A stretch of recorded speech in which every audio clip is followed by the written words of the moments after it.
In October 2017, Saudi Arabia's Crown Prince stood on a stage in Riyadh and announced the most ambitious construction project in human history. A city of the future rising out of empty desert. It would be 33 times the size of New York City. It would have flying taxis, robot servants, an artificial moon, and beaches with sand that glows in the dark. The price tag, $500 billion. They called it NEOM. And its centerpiece would be a single building, 170 kilometers long, taller than the Empire State Building, wrapped entirely in mirrors, housing 9 million people. They called that one the Line. 9 years later, the cranes have stopped. The population target has been quietly cut by 99%. Construction on the Mirror City is officially frozen until at least 2030, and an internal audit reached a brutal conclusion. Finishing the dream would take until the year 2080 and cost $8.8 trillion. That is roughly the economies of Germany and Japan combined. This is the story of how the richest construction project in history became its most expensive lesson, and why the desert is now littered with half-finished monuments to a future that never arrived. To understand NEOM, you have to understand the fear behind it. Saudi Arabia is rich for exactly one reason: oil. And everyone, including the Saudis, knows the oil age is ending. So in 2016, the kingdom's young crown prince, Mohammed bin Salman, unveiled a survival plan called Vision 2030, reinvent the entire economy before the wells stop mattering. NEOM was its crown jewel. The name mixes the Greek word for new with the Arabic word for future, and the marketing called it a new chapter for humanity. Behind closed doors, it was stranger than that. In 2019, the Wall Street Journal obtained 2,300 pages of internal planning documents prepared by elite consultants from McKinsey and Boston Consulting Group. The proposals included a giant artificial moon, cloud seeding machines to make it rain on demand, glow-in-the-dark sand, an island of robot dinosaurs, and even human gene editing to make residents stronger.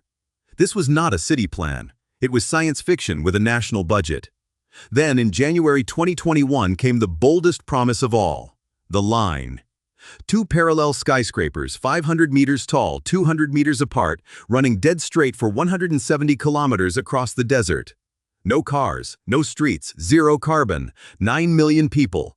Everything within a 5-minute walk, and a train that crosses the whole city in 20 minutes. The renders broke the internet. There was just one problem. The land in those renders was not empty. The northwest corner of Saudi Arabia has been home to the Huwaitat tribe for centuries.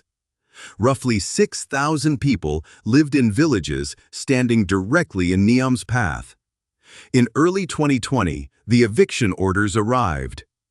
One tribesman, Abdul Rahim al-Huwaiti, refused to go. He posted videos online predicting that security forces would come for him. In April 2020, they did, and he was shot dead in his home. The government says he opened fire first. Human rights groups tell a darker story. According to the organization Al-QST, at least 47 members of the tribe have since been detained, and 5 were sentenced to death. By 2025, satellite images showed that his village had been erased from the map entirely. The kingdom says residents were compensated and relocated. What nobody disputes is this: the town is gone, and the line's route runs straight through where it stood. The future had a price, and it was being paid by people who never asked for it. But clearing the land was the easy part. Now Saudi Arabia had to actually build the impossible. From day one, engineers quietly pointed out that the line breaks basic rules of building.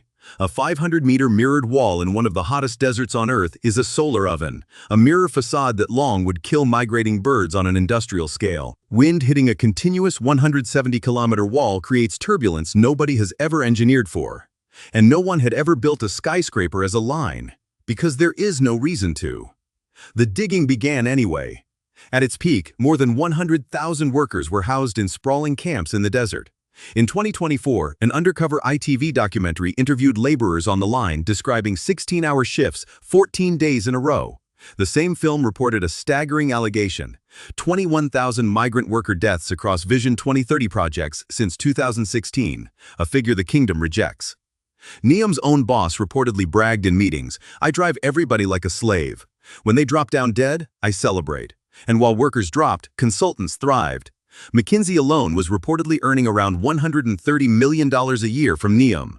An internal audit later found that executives, aided by their consultants, had used unrealistically optimistic assumptions to keep the dream alive on paper.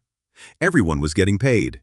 Everyone except reality. The first public crack appeared on a small island called Sindala. It was supposed to be NEOM's grand opening act, a luxury yacht resort budgeted at just over $1 billion, opening in 2022. It finally opened in October 2024, 3 years late, at a cost of nearly $4 billion. There was a launch party. Cristiano Ronaldo flew in. And then, silence. A year later, the resort still was not open to the public. Visitors sailing past described dark hotels and an empty marina, a $4 billion ghost island. Then the numbers started leaking. Reporting revealed that by 2030, the line would be just 2.4 kilometers long, not 170.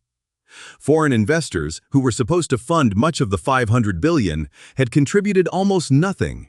Nearly every dollar was coming from Saudi Arabia's own public investment fund, and that fund was feeling the squeeze of lower oil prices. In November 2024, NEOM's longtime chief executive abruptly left the project.